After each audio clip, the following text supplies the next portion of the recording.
다음은 대통령님께서 추념사를 하시겠습니다.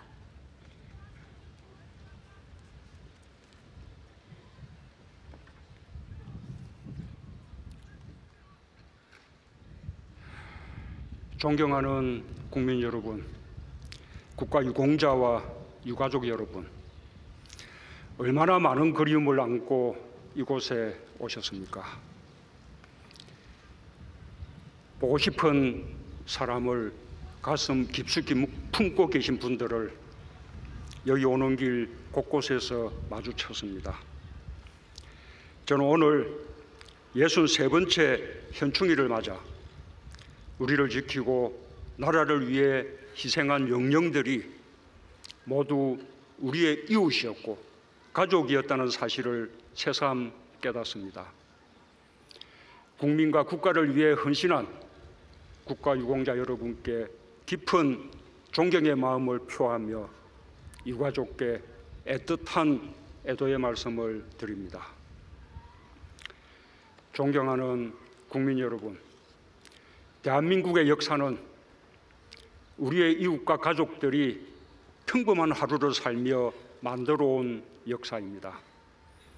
아침마다 대문 앞에서 밝은 얼굴로 손 흔들며 출근한 우리의 딸, 아들들이 자신의 책임을 다하며 일궈온 역사입니다. 일제치하 앞장서 독립만세를 외친 것도, 나라를 지키기 위해 전쟁터에 나간 것도, 누구보다 성실히 일하며 경제발전에 이바지한 것도, 민주주의가 위기에 처했을 때 두 주먹 불 던지고 거리에 나선 것도 모두 평범한 우리의 이웃, 보통의 국민들이었습니다. 그 과정에서 희생한 대부분의 사람들도 우리의 이웃들이었습니다. 이곳 대전현충원은 바로 그분들을 모신 곳입니다. 독립유공자와 참전용사가 이곳에 계십니다. 독도 의용수비대, 연평해전과 연평도 포격 전사자, 천안함의 호국영령을 모셨습니다. 소방공무원과 경찰관, 순직공무원 묘역이 조성되었고 의사상자 묘역도 따로 만들어 숭고한 뜻을 기리고 있습니다. 2006년 카센터 사장을 꿈꾸던 최종민 정비사는 9살 아이를 구한 뒤 바다에서 숨을 거뒀습니다. 2009년 김제시 농업기술센터 황지영 행정인턴과 어린이집 금날의 교사는 교통사고를 당한 사람을 돕다가 뒤따르던 차량에 목숨을 잃었습니다. 2016년 성우를 꿈꾸던 대학생 안치범 군은 화재가 난 건물에 들어가 이웃들을 모두 대피시켰지만 자신은 돌아오지 못했습니다. 유가족들에게는 영원한 그리움이자 슬픔일 것입니다. 그러나 우리 안에 다른 사람을 도울 수 있는 용기가 깃들어 있다는 것을 그들이 우리에게 알려주었습니다. 이웃을 위한 따뜻한 마음이 어려운 삶이 되었습니다. 가족을 위해 최선을 다해 살아온 하루가 비범한 용기의 원천이 되었습니다. 그리고 그것이 대한민국을 지탱하는 힘이 되었습니다. 이러한 분들이 있었기에 우리는 우리 자신처럼 평범한 국민이 나라의 주인이라는 사실을 자각할 수 있었습니다. 존경하는 국민 여러분, 우리에게 가족이 소중한 이유는 어려움이 닥쳤을 때 곁에서 지켜줄 것이란 믿음 때문입니다. 국가도 마찬가지입니다.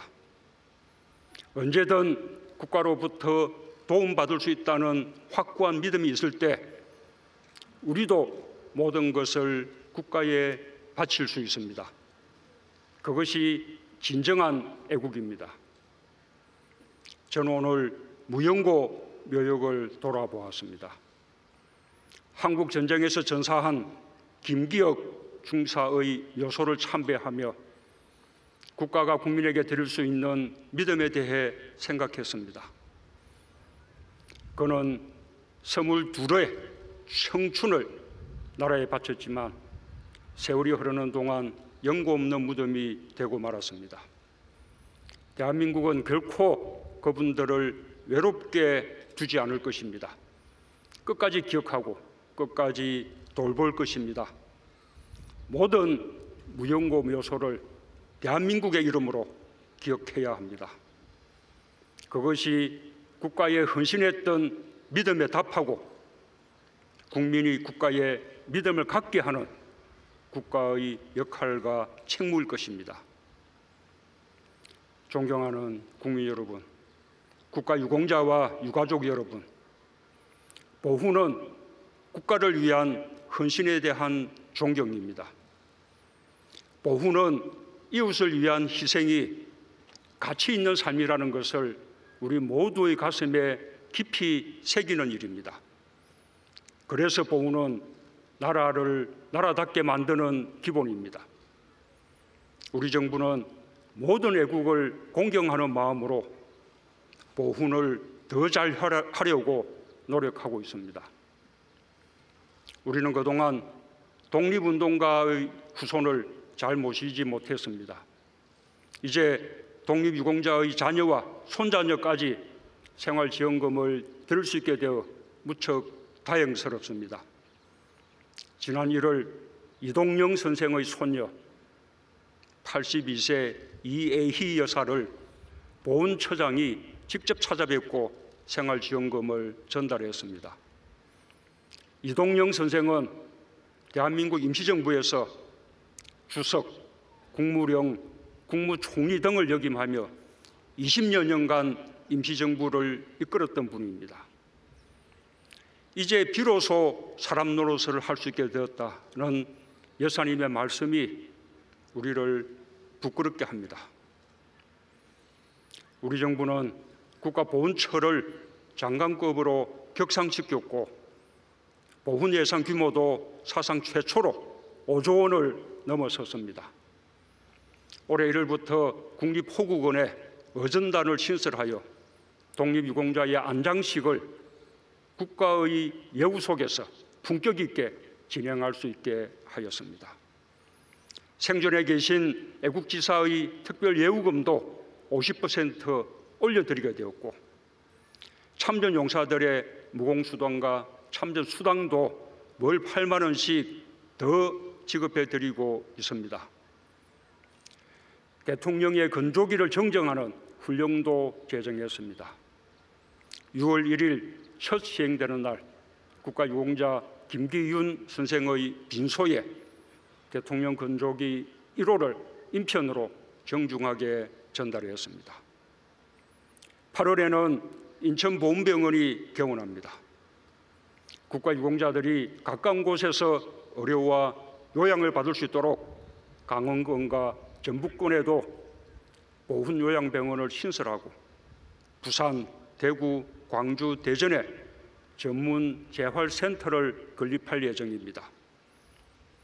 대한민국 임시정부가 중국 충칭시에 설치한 한국광복군 총사령부의 복원은 중국 정부의 협력으로 임시정부 수립 100주년이 되는 내년 4월까지 완료할 계획입니다.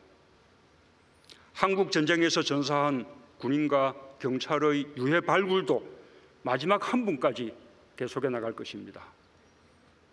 남북 관계가 개선되면 비무장지대의 유해 발굴을 우선적으로 추진하겠습니다.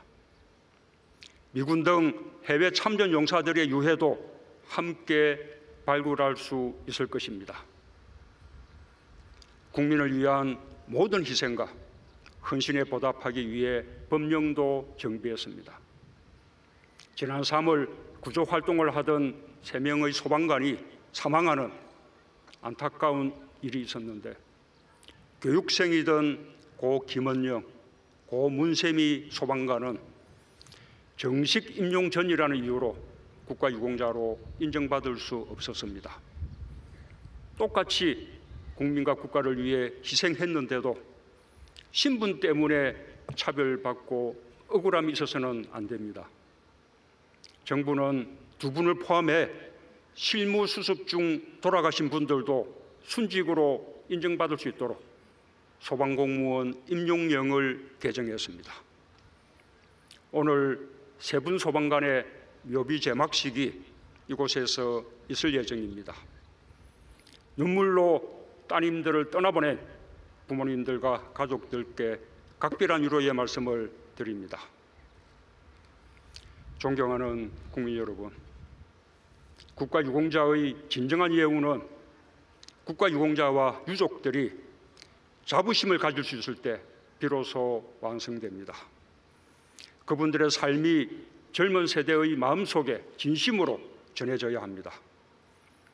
우리 후손들이 선대들의 나라를 위한 헌신을 기억하고 애국자와 의인의 삶에 존경심을 가질 수 있도록 우리 국민 모두가 함께 관심을 가져야 합니다.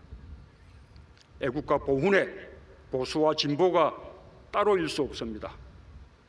나라를 나라답게 만드는 일에 국민들께서 함께 마음을 모아주시기 바랍니다. 그것이 대한민국의 힘이 되고 미래가 될 것입니다. 지방자치단체별로 국가유공자의 집을 알리는 명패 달아드리기 사업을 하고 있습니다. 그러다 보니 지역별로 모양도 각각이고 품격이 떨어지는 곳도 있습니다. 정부가 중심 역할을 해서 국가유공자를 존경하는 마음을 이웃들과 함께 나누겠습니다. 저는 오늘 평범한 일상 속에서 서로 아끼는 마음을 일궈낸 대한민국 모든 이웃과 가족에 대해 큰 긍지를 느낍니다. 우리가 서로를 아끼고 지키고자 할 때 우리 모두는 의인이고 애국자입니다. 대한민국의 이름으로 애국 영령과 의인, 민주열사의 뜻을 기리고 이어가겠습니다.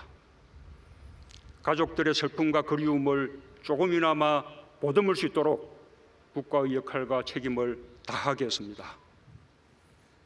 감사합니다.